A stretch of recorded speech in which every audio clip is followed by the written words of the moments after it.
You heard me. You heard me. Welcome to You Heard Me the First Time podcast. My name is Minnie. I'm Nikki Nicole. And Lizzie. And welcome to another episode. Pew, pew, pew, pew. Yes, it's a new week. It's raining in Florida right now. Like, it's either hot or raining. It's better. All right. So you heard me the first time. Unfortunately, we just lost another rapper, father, Black man. PNB Rock lost his life to gun violence. And I feel like every other week we're sending our condolences to another person. A young person at that. Another young person. He's 30 years old, making a living for him and his family, and his life is taken over something so minute. You know what I'm saying? And so you heard me the first time, like, stop going out in these streets and killing our Black men, people that look like you for no reason at all. No reason. Like, if you're looking to rob or come up, why do you have to take the person's life? Like, death is so final. It's like death, once you take somebody's life away, you can regret it, but you can't bring that person back to life. Like, death is like, it's final. Yeah. It's like, I'm tired of, I think we're all tired sending our condolences or saying this needs to stop. I don't know the answers, but I know I was hearing on the radio and people was like, more jobs need to be available in these areas. That doesn't take the excuse of these Black men coming out here and looking for a come up and taking people's life. It's not an excuse. Right. It's not an excuse. And saying like we need to make more jobs available, it's not even that. Even if there's more jobs available, they don't want to work. They want fast money. They want absolutely money or whatever. They want to come up as quickly and easy as possible. That's why there's so much fraud. There's so much robbery. That's why that's where there's strippers and stuff like that. Because at the end of the day, nobody want to work hard. They just want a quick come up or whatever. And like they glorify social media. They see these rappers with their chains and all this money flash. They glorify that lifestyle and they want to be able to live that lifestyle, but without working hard. Absolutely. And I think you made a good point, because there has been video of PNB Rock. He was in jail. There was another video that's now going viral where he said, 2 years ago, I didn't have anything. I had nothing, but you grind legally. You don't have to take somebody's life, and you work towards you want, and you do it the correct way. But taking somebody's life, and now you can't even sell that jewelry. Who's gonna buy that jewelry with a high case murder? What you gonna do with it? Attached to it. Like, it's so sad. It's very devastating. Like, condolences to him and his family, his children. Like, he had 2 kids. And it's just like these 2 beautiful kids are being raised without a father. Like, just stop. Like, it has to stop at some point. It has to stop. Yeah. So let's talk about it. NLE Chopper. It's NLE. NLE? And bro, I felt old because I don't know these new rappers.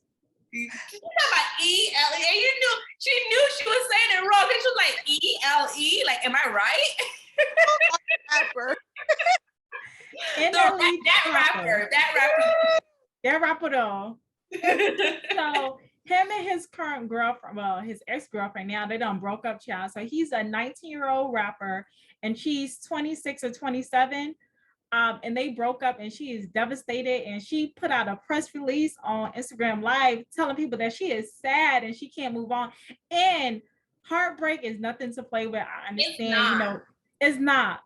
But from what he's saying is he entered the relationship letting her know that he does not want to be monogamous. He wants to be able to have her at home, and he also wants to be able to do his stuff on the side. He was not looking for a monogamous relationship, but as the relationship grew, she caught feelings and she didn't want him to do that anymore. Minnie, what is your thoughts on it? First of all, like you said, heartbreak is nothing to play with. Like, I feel so bad. Like, because I got my heart broken before, so I know how it's like. It be to the point where you Googling how did you get over a heartbreak. Like, it be watching YouTube videos, watching inspirational videos. Like, okay, if she can get through it, I can get through it. So I know the feeling and I know what she's going through. But I just have to say this: I cannot record myself crying and post it. I just can't. I cannot. I don't care how heartbroken I am. I don't care how heartbroken, how sad I am. Because, like, can you just imagine, like, wait, I wasn't crying hard enough. Let me re-record. I just cannot. But I truly feel bad for her. And it's just like, it's like what we always say, do not ignore those signs. Like, men do sometimes, there's some men that don't tell you who string you along. But there's men who tell you, like, this is what I want and this is what I'm looking for or whatever. And it's just like, she probably like hear those things, but his actions was probably showing her something different. So she probably thought like, okay, it may not be what he, originally said. It may just be us two or whatever. Further into the relationship, he started doing his thing, saying that, doing what he said he would do. So it's just like, I would never blame her for falling in love, because you can't help who you fall in love with. Like, that's who she decides to fall in love with. But it's just like, we have to like not ignore those signs. When the guys not even the signs, what he told you. What he told you. Yeah, he told you, like, he told you what he was expecting. And if that's something that you knew you would not be able to, and honestly, probably at first she probably was thinking like, okay, well, I'm not about to take this nigga serious or whatever.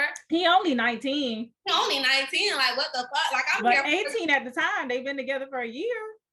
She probably like, I'm only here for a good time. And then whoop, here you go, in love. Now you heartbroken. So now you fucked up. Oh. Yeah, I feel bad because I know how that heartache is. I know. I guess for me, I would say, I guess of course I feel, I have sympathy for her, but like, get played in pieces. Get played in pieces. No, not even get played in peace, but I have sympathy for her, but I can't not like think about if it was the opposite way around. If it was a almost 30-year-old man on his Instagram crying over a 19-year-old, I don't think we'll be taking this so like ha ha ha kiki. I think we would probably have an issue with it. So I guess I'm kind of debating, like, should I have sympathy for her or should I not? Because at the end of the day, you cannot possibly tell me and true enough, she's, whatever her age, 27, almost 30, still a young age or whatnot. But you can't tell me realistically, what could you compare to a night? Like, she needed to grow the fuck up. I'm sorry. Like, from the get-go, she should have grew the fuck up. Like, as a grown-ass woman, why would you even think it's okay to even start a serious relationship with a 19-year-old? And then why would you even sit there and want to take away a 19-year-old's whole life? Like, why would you even think it's okay as a grown woman to be like, okay, yeah, I want this man to settle down and this. I think we would really have an issue if this was a male doing this to a woman. So I would just say that. I could agree. I can definitely agree, but not, just to come to her defense a little bit, I feel like sometimes when people are in the industry or they have an actual career, they do mature faster than the average 19-year-old. A regular 19-year-old, they just, almost graduated high school, they're in their first year of college.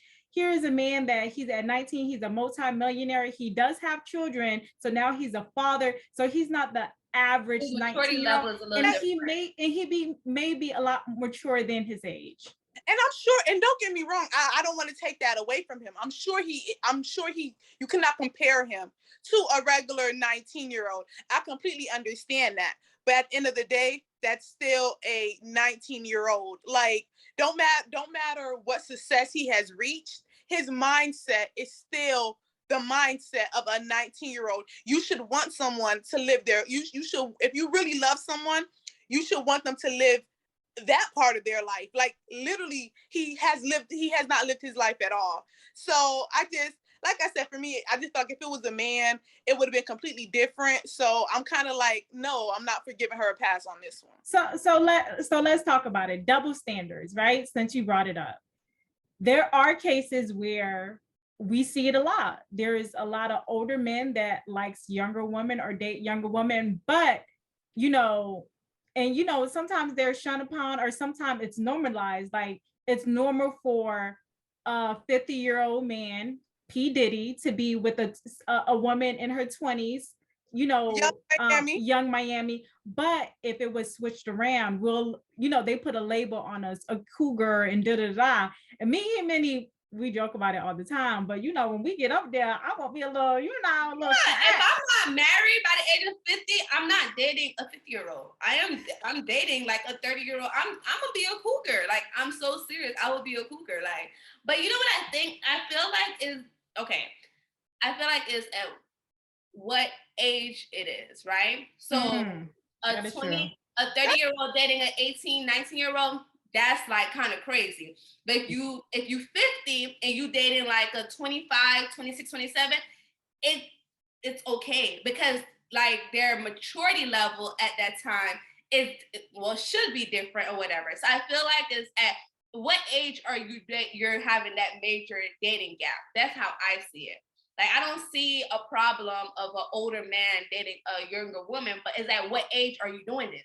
Because if you're 30 and you dating a 18, 19-year-old or whatever, automatically I'm thinking you're taking advantage of that young lady because she is so young or whatever, So I just feel like at what age you're doing it.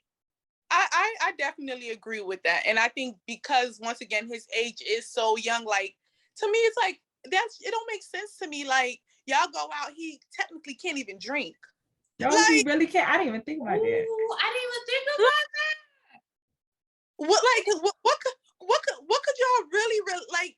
I'm sorry, don't matter what success somebody has reached. What could you really relate to with a 19-year-old? Like, I don't want to take credit away from her, but it's giving me like opportunist. And now her opportunity has ended, and now she's heartbroken because her opportunity has ended, not because she was actually. And like I said, I could be completely wrong, but not because she's actually ended a relationship with a 19-year-old. Because in my mind, I cannot fathom what could you and a 19-year-old really have to relate about. Like, how could y'all really get that intellectual where you're planning your whole entire life when you could really think like, okay, this is the person I'm going to live the rest of my life? Like, I don't know. The math not math. No, he got that being in there. Okay, his age is 19, but that dick is 25.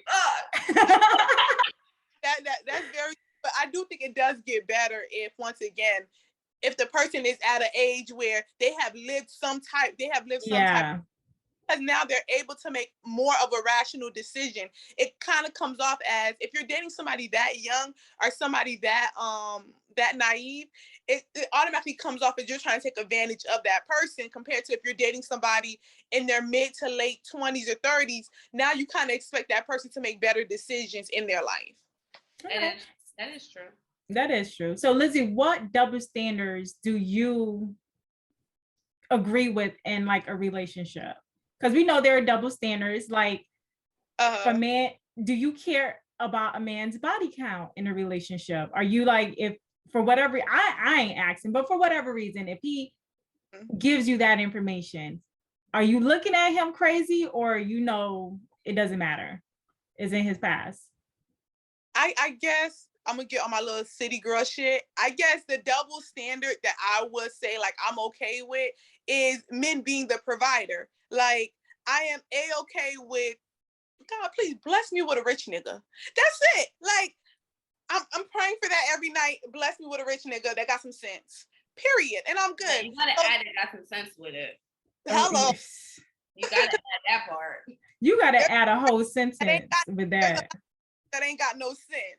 So I would say that, like, I like the double standard of a man being a provider and a woman supposed to just, be the one to kind of like care for the home or whatnot. That double standard. That's why I have a problem right there. I have a problem with that, right? Because that's the double standard I would like to erase.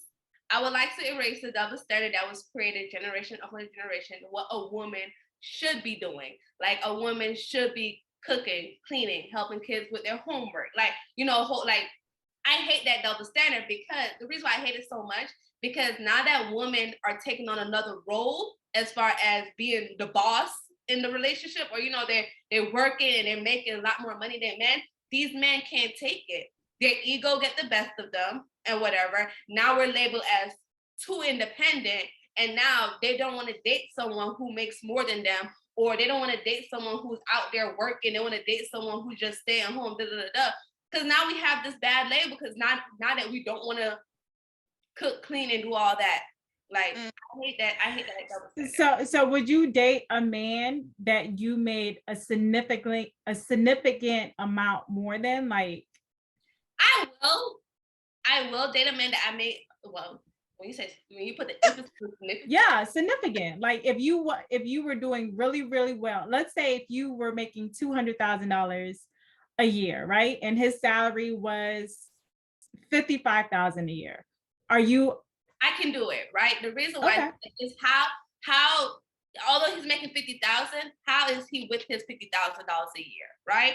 Because although I'm making $200,000, am I even being responsible with my $200,000? Do I have money saved in my bank or whatever? Because you could be making $200,000, but you can still be dead broke because you have so much debt, or you don't know how to handle money. But yeah, he's making $50,000, but he has $50,000 plus saved in his bank account, and he know how to handle his money and flip his money, invest into it. So I will, but it depends on how he's working that $50,000 a year.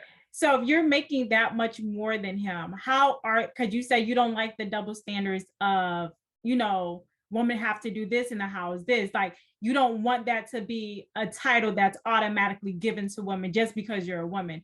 So I feel like sometimes, depending on who makes the more money, that's who's supposed to be doing the house chores.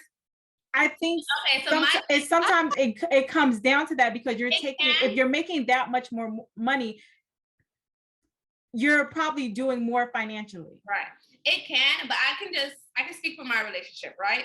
Like, and I'm gonna just be honest, right? Although I say I hate that double standard, I live by it. Like, although I hate it, I live by it. Like, I live by working, like, you know, cooking, cleaning, doing laundry or whatever. But in my relationship, I don't have to. Like, if I'm tired and I don't want to cook or whatever, he will figure something out for us to eat. Either he gonna try to put something together or buy food. If I don't feel like doing laundry or folding the clothes, he would do it. So although that is like a standard that I live by, I know I don't have to do it, because the moment that I don't want to, he will pick it up. You have a partner that's gonna pick it up. Yeah, I have a partner who will pick it up, and, you know, and he will do his best. Of course, I'm a woman, so I do it better. But, you know, if I'm tired and I don't want to help my daughter with her homework, he will help her with her homework. So it's just like, at the end of the day, it's based on the type of relationship you're running, because some people's relationship look different. Some people, like you say, Nikki, you feel like if I'm making more, now my partner has to be doing more in the house. But that's how you see it. I feel like in my relationship, like, there's no gender role. You know, there's certain things, there's certain shit I just won't do or whatever. But and I agree on that. Like, certain things I'm just not gonna do. Certain, like, for example, when I say certain, like, I'm just not taking out the garbage unless I'm mad at him. Unless I'm mad at him and I'm trying to show him, like, bitch, I can do this shit without you or whatever. I'm gonna take out this fucking garbage. I'm gonna put this computer desk by myself together or whatever. But that's probably one thing. Like, I'm just not taking out the garbage. Like, he been gone for 3 days, and I'm waiting for him to come home to take this garbage out. For it, just certain things, I just do think that there's double standards or expectations from each gender. I think so. I would just say, women in general, we are the nurturers. That's just how we were brought up. That's how we were raised. A part of nurturing is like helping people. So it makes sense for us to be the ones that take on majority of the cleaning, take care of the children, because that's just what we are naturally. Just we do. Some women, because, you know, they'll take our words literal, child. But I wish I wasn't raised like that, though. Like, part of me, like, I wish, like, okay, so I'm grateful for it, but I want to be a thug out here. I don't want to be all sentimental and sensitive.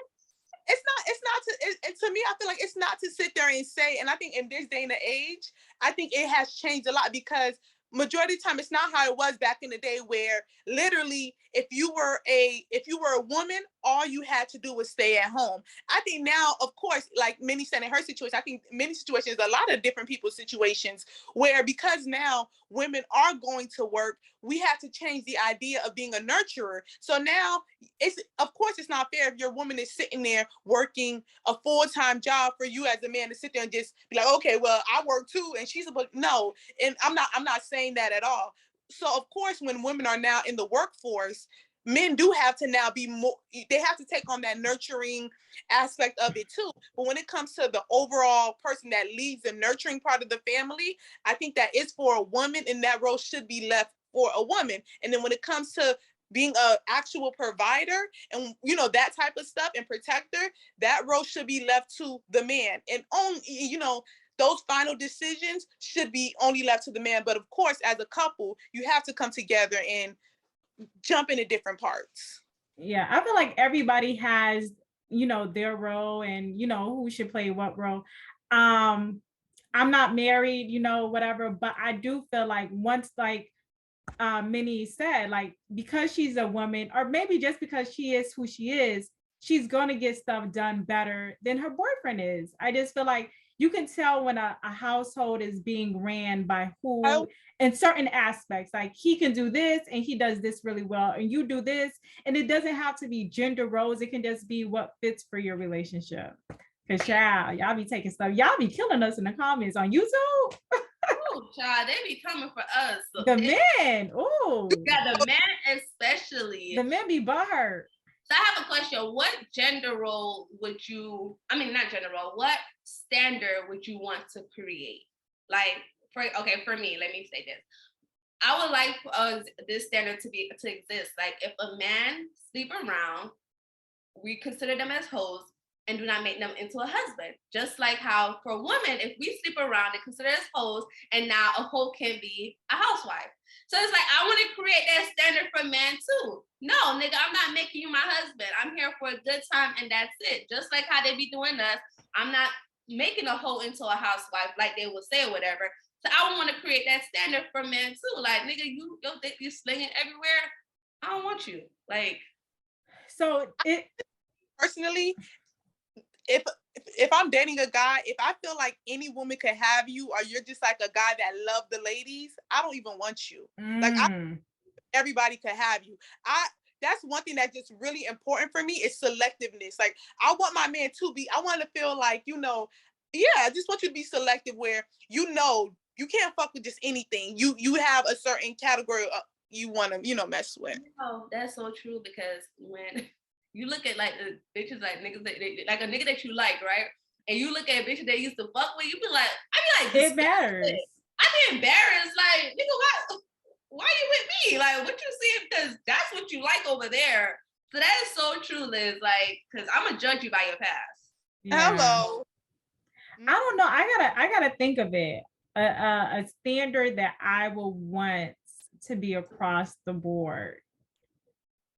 I think, I don't know. I can't think of one right now. The first thing that just came through my head is like respect, but I don't know if that's like a double, like that should be given regardless. I think a lot of the times we want our men to lead in certain decisions. But I do think this decision making should be based on both partners. Like, let's come to this together. Like, just because you're the man and you're the head of the household, I don't want the final decision to always be, based on what you want. I think it should be something that we both agree on and we're both, comfortable with. I guess one standard that I would want to cross the board will be like the cheating, like this idea. I just looked at Nikki's face. The idea that men do what we can't. Hello, and it's like now it's to the point where, as a woman, if you decide to leave, then it's like, damn, like, okay, he cheated on you. You're expected to stay. You're expected to be that ride or die. But God forbid a woman cheats on a man. It's like World War III. For us, so, yeah, look the other way. Is World War III. We're superheroes in a lot of things. We're superheroes. It's a blessing and a curse at the same time. It is. Oh, it's a blessing for real. Because it's like part of me, I'm grateful for the woman that I am, you know, and my upbringing or whatever. But then it's a curse because just like half the time, like you want to do something, but you automatically think like, okay, I'm not gonna do it. Something automatically stop you from doing it. You don't know what it is, but it's just, all honestly, it's just the standard that was placed on women. Yeah, and sometimes it's our grace, you know. It's like I'm not gonna do this because I don't want to come out. And probably it's not your character, right? It's not your character to do certain things. So it's like I want to do this. I wish I can, you know, step out and do that, whatever it is. But I'm not gonna do this because probably because it's just not who you are in the inside. As much as we want to be savages, are we really savages? But that's because that's how you were raised. Those are the standards that was put into. You don't even realize it or whatever. You're right. You don't realize it, but your surroundings, your upbringing or whatever, those standards were put into you as you were growing up. So now certain things you just can't do, or you can't see yourself doing it because you hold yourself to a different standard. That is very true. Yeah. Well, let's get into our listener letter. This is where you guys ask us for advice. You can send us an email at UHeardMeDA. That's important. The first time at gmail.com. Again, that's UHeardMeDaFirstTime@gmail.com. You can also send us a message on Instagram, Facebook, TikTok, and Twitter. Now let's get into it. Hi, ladies. I'm getting married next summer, and I asked my stepfather to walk me down the aisle when I first got engaged. However, within those 2 years, me and my biological father have built a really good relationship, and I would love for him to walk me down the aisle. He missed so many milestones in my life due to his drug addiction, and I don't want to take this away from him. I told my stepfather they both can walk me down the aisle. However, that is not an option for my stepfather. They had issues in the past due to my father's drug addiction. What should I do? I want to respect my stepfather's wishes, and I would love for them both to be a part of this moment with me, but I'm lost. Ooh, that's a hard one. That is. I just thinking off the top of my head, instead of having them both maybe walk her down the aisle, she could maybe do something where her stepdad walks her down the aisle, but then her dad stands there when it's time to actually give her away, so that he has moment that her dad has some type of moment with her, but she still has that one-on-one moment with her stepdad. So that would be my recommendation. That's a really good idea. Come on, girl. I actually really like that. I don't got that to say after that. I really like that. And she did say that they had issues due to her father's drug addiction. So I don't know if maybe having a conversation and introducing that to both of her fathers and maybe seeing if they're both comfortable with, or like you said, become creative and just find something that, you know, you guys are both creative, comfortable with, and it doesn't mess up your good day, because that would just be, you know. And or even another thing too, maybe having it where one walks her down the aisle and one gives her her first dance. So there's like different things, or she could maybe just have two father-daughter dances if she really wants that moment with her biological father.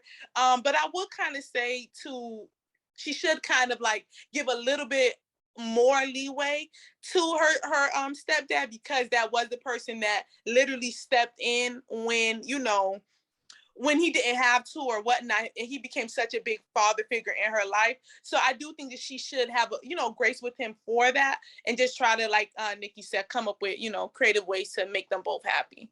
Those are really two good ideas. I also think the stepfather should have grace with the father. The fact that she is trying to build this relationship with her real dad, he should make her feel comfortable doing so. Like, although he did play a big part in her life, but her father is her father. So it's just like, give her that opportunity to build that relationship with her father, and not feel like she's losing the relationship with her stepfather. So why is y'all preaching on this Sunday? This is a good point. That's really, really good, because she can feel like, oh, because I'm getting this relationship, I'm losing another one. Right. And now she feel like she has to choose between the two. And you don't have to. Now you have both. Now you have two dads. That's a blessing.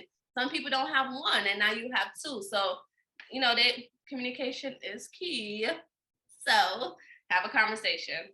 Yes. Okay. You see, we give good advice. So if you need our advice, you can send us an email at UHeardMeDA. That's important. FirstTime@gmail.com. Again, that's UHeardMeDaFirstTime@gmail.com. Again, send us a message on Instagram, Facebook, Twitter, Instagram. Until next time, this has been another episode of You Heard Me the First Time podcast. My name is Minnie. I'm Nikki Nicole. And Lizzie. Ow.